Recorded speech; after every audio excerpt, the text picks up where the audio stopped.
నాకు మాత్రం మీ బావ గెలిచినట్టే కలొచ్చింది. అవునా అక్క?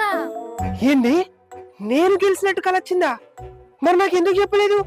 ఆ రోజు నేను చెప్తే మీ అవ్వగారింటికి పంపిస్తా అని బెదిరించినావు కదా, అందుకే చెప్పలేదు. ఆ రోజు నేను వచ్చింది ఆ కళ గురించి చెప్పేటందుకే. ఆ రోజు నేను చెప్తా అంటే నీ కోదండం, నీ కళ కోదండం, ఇంకోసారి చెప్తావంటే నీ అవ్వగారింటికి పంపిస్తా అని అన్నావు కదా, అందుకే చెప్పలేదు.